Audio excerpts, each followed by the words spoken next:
Hello, YouTube family. Welcome back to my channel. I am Kiran Shukla and came here to present today's topic, which is debit and credit rules of journal entries.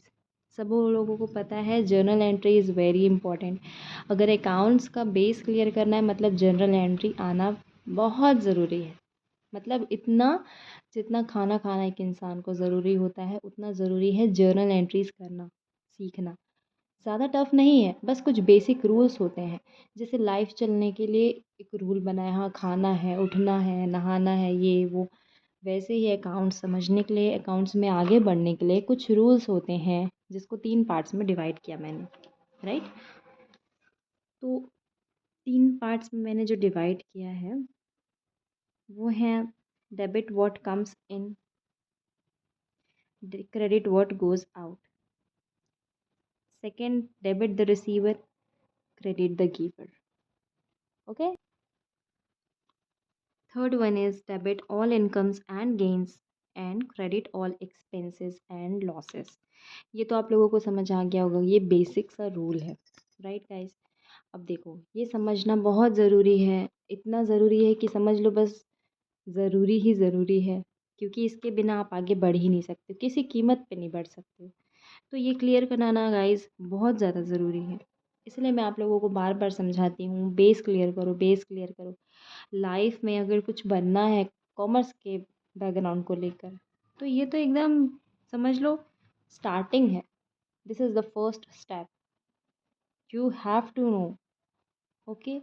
और ज़्यादा tough भी नहीं है, मैं समझाऊंगी, बहुत easy तरीके से समझाऊंगी और बहुत अच्छे से समझ में आने वाला है। बस कंसंट्रेशन करो और मन लगाकर समझो, ध्यान लगाकर समझो। अगर मैं बताऊं कि ये जो है रूल जो है, जितने भी ट्रांजैक्शंस होते हैं हम यूं ही ऐसे रिकॉर्ड कर नहीं सकते हैं। कर सकते हैं क्या? नहीं कर सकते हैं। तो ट्रांजैक्शंस को रिकॉर्ड करने के लिए कुछ रूल्स बनाए गए हैं और ये रूल्स बहुत अच्छे भी हैं, समझ आ जाते हैं। ऐसा कुछ नहीं कि समझ नहीं आते, ऐसा कुछ नहीं है, समझ आ जाते हैं। और इसके लिए जो है एक फॉर्मेट है जो मैं बना रही हूँ, फॉर्मेट है इसके लिए। डेट वाइज हम लोगों को रिकॉर्ड करना है, ओके, या सीक्वेंस वाइज रिकॉर्ड करना है। बस ऐसा है कि इनको रिकॉर्ड करने के लिए प्रूफ चाहिए। मतलब किसके बेस पे रिकॉर्ड करोगे? अगर आप किसी को पेमेंट कर रहे हो तो उसका रसीद लोगे, उसके बेस पे रिकॉर्ड करोगे। अगर आप किसी को पेमेंट दे रहे हो तो उसका रसीद लोगे, उसके बेस पे रिकॉर्ड करोगे। रेंट ले रहे हो, उसका रसीद लोगे। कोई मशीन परचेज़ कर रहे हो, उसका रसीद लोगे फर्नीचर वाले से, हाँ मैंने ये तुम्हारे यहाँ से लिया, मुझे इसकी रसीद दो। मैं अपने पास एंट्री करूँगा, इसका ट्रांजैक्शन रिकॉर्ड करूँगा। घर के लिए ले रहे हो तो वेल एंड गुड, मतलब ठीक है, नहीं मिलेगा रसीद तो फिर वो mutual understanding. But if you are purchasing for your office use तो फिर लेना पड़ेगा बॉस, बिल लेना पड़ेगा, इनवॉइस लेनी पड़ेगी। अगर इनवॉइस नहीं है तो फिर एंट्री कैसे करोगे? जब इंस्पेक्शन होगा, ऑडिट होगा आपके ऑफिस में, तो फिर आप दिखाओगे क्या कि हाँ मैंने इसके बेसिस पे ये ट्रांजैक्शन रिकॉर्ड किया है? मुंह से नहीं होने वाला। You have to take proofs, you have to collect proofs and make records on the basis of that proof, right? या राइट। सो ये है फॉर्मेट। मैंने स्केल वगैरह यूज़ नहीं किया है, टाइम वेस्ट करने से कुछ नहीं मिलेगा, इसलिए मैंने एक ये बना दिया है। तो date, particular, ledger folio, debit account, credit account, जो आप बिल इनवॉइस लोगे ना उसमें जो भी डेट रहेगा, जो भी बिल का नंबर रहेगा वो लेजर फोलियो में आएगा। तो इसका काम खत्म, बस इसमें इतना ही बताना था। डेट में वो रहेगा जिस दिन का ट्रांजैक्शन है वो डेट आएगा, पर्टिकुलर जो ट्रांजैक्शन है वो आएगा, debit amount, credit amount, that's it. Okay? दो होते हैं, क्या दो होते हैं? बंदे दो होते हैं। जो बिज़नेस है ना वो भी as a human being treat होता है कॉमर्स में। दूसरा होता है पर्सन, पर्सन छोड़ो, ओनर। ओनर का अपना अलग खर्चा होगा और बिज़नेस का अलग। बिज़नेस का जो अकाउंट है ये होता है बिज़नेस का अकाउंट। ये जो चलेगा ना यहाँ पर बॉस, ये बिज़नेस का अकाउंट है जिसको आपको रिकॉर्ड बना कर रखना है। ओके? अगर मैं एग्जांपल लूँ, 3 रूल है, बस इन तीनों रूल्स के अकॉर्डिंग ही आपको एंट्री करनी है और कहीं किधर भी नहीं झाँकना है कि इसके अलावा भी और कुछ होना है, नहीं होना है। बस ये 3 समझो और एकदम बिंदास रहो। समझ गए? अगर मैं एग्ज़ाम्पल लूँ कि मशीनरी परचेज़्ड फॉर कैश, इसका मतलब क्या होता है? मशीन परचेज़ कर रहे हैं कैश में 10,000। कौन से डेट को? मान लो अपने XYZ कोई भी डेट समझ लो, ठीक है?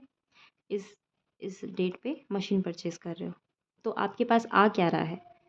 मशीन परचेज़ कर रहे हो, तो मशीन आ रही है, आ रही है? तो आप लिख दोगे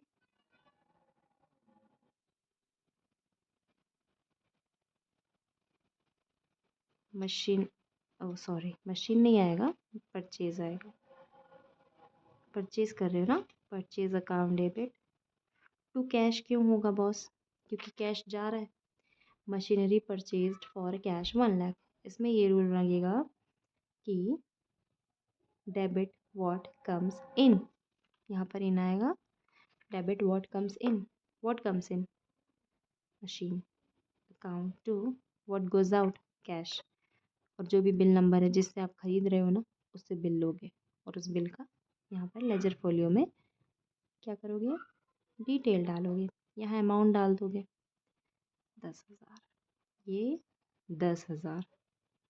और ना बॉस, ये छोटी छोटी चीज़ें ध्यान रखना कि यहाँ पर नरेशन भी लिखा जाता है। अगर आप ये लिख दिए, अब आप समझोगे क्या कि ये है किसकी एंट्री, तो आपको यहाँ पर लिखना है being machinery purchased for cash 10,000, that's it. ये कंप्लीट एंट्री हो गई। फिर XYZ डेट पे क्या कर रहे हो? Furniture sold. अब आप क्या कर रहे हो? सेल कर रहे हो। जब आप कोई सामान किसी को बेचते हो तो लेते क्या हो? पैसा। तो व्हाट कम्स इन? डेबिट। तो क्या आया आपके पास? कैश आया। टू गया क्या आपसे? फर्नीचर गया, इधर डाल दो नरेशन बीइंग फर्नीचर सोल्ड, ठीक है?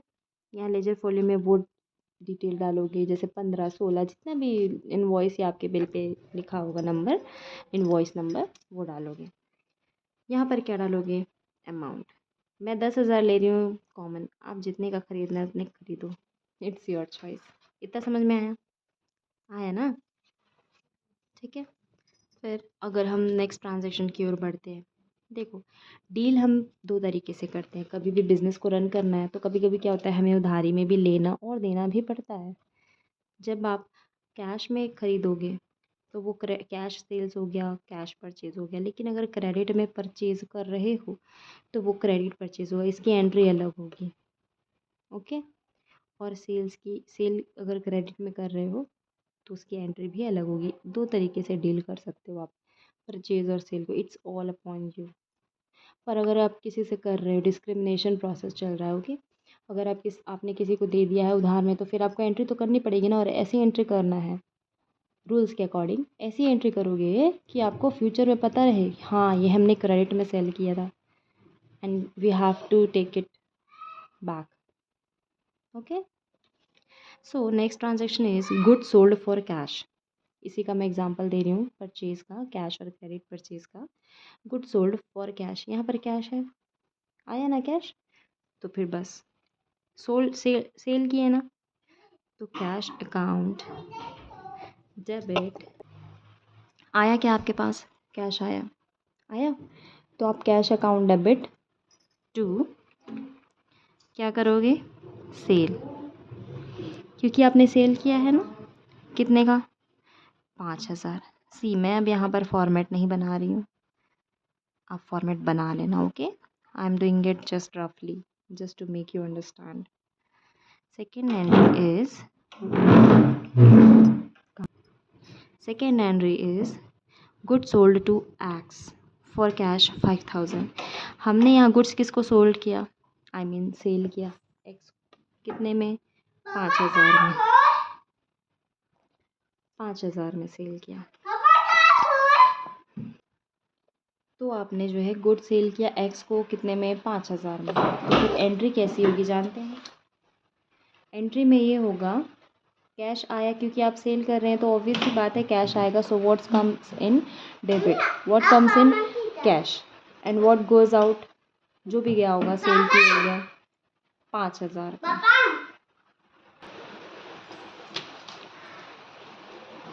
ठीक है, इतना समझ में आ गया आप लोगों को। अब देखो थर्ड वन क्या है, ये दोनों क्या था, कैश सेल्स था, इसलिए आप लोगों को ईजी लग रहा था।